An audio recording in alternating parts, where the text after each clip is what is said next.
Quoi faire lorsque nous avons un abraço étouffant? Lorsque notre étreinte est trop serrée, lorsqu'on se sent étouffé à l'intérieur de ce qui est supposé être un beau câlin. Souvent, lorsqu'on danse, que ce soit dans un rôle ou dans un autre, on va se sentir un peu trop serré. Donc, souvent, le premier réflexe qu'on va avoir dans ces cas-là où on se sent trop serré, c'est un réflexe de faire comme va-t'en, tu m'écrases.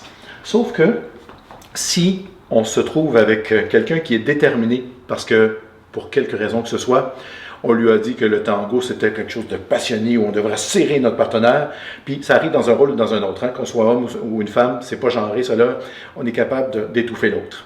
Donc, premier réflexe que je vois souvent, c'est « laisse-moi respirer ». Sauf que ça, souvent, c'est interprété comme un défi. « Ah oui? Tu veux me réciter? » Donc, on s'engage dans une lutte et ça ne résout pas vraiment le problème de départ qui est de se sentir trop serré, même que des fois, ça va l'accentuer, ça va provoquer des maux de dos et des tensions au niveau des bras. Et là, si la danse devient chest-bras, un petit peu moins intéressant. Deuxième réflexe qu'on a, c'est plutôt que de tasser notre partenaire comme ça, on essaie de s'échapper de cet étau-là. Encore une fois, vraiment pas une bonne idée, parce que là, si on perd notre axe, bien là, on va perdre pied aussi. Et donc, on va avoir une danse qui est extrêmement inconfortable. On va commencer à tomber dans nos pas. On va commencer à sentir cet inconfort-là. Et lorsque on sait que le tango, c'est vraiment un bien-être qui est partagé, là, on oublie le bien-être. Alors, ce qu'on peut partager, c'est juste du mal-être. C'est mal parti. C'est comme un cercle vicieux. Donc, la clé que je vous propose aujourd'hui, c'est la clé de la respiration. Faites semblant que vous avez un petit bébé. Que ce soit un bébé humain ou un petit bébé minou, peu importe, là, vous avez un bébé, collez-le, s'il vous plaît, sur votre poitrine. Et là, le bébé commence à s'endormir. Il a trouvé sa position. Et là, le bébé fait un avec vous. Vous êtes bien. Ça ne vous tente pas que le bébé se décolle. Que ce soit un bébé minou ou un bébé autre, c'est pas grave, là. Donc, qu'est-ce que vous allez faire? Est-ce que vous allez respirer comme ça?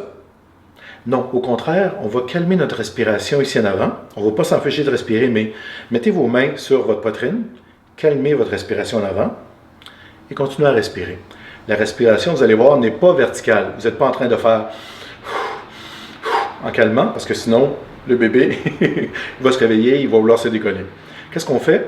Il y a une respiration qui est plutôt horizontale. Mais si l'avant de votre cage thoracique est calmé, c'est tout le reste en arrière et les côtés qui vont prendre de l'amplitude à chaque inspiration et l'expiration va vous permettre de chaque fois calmer.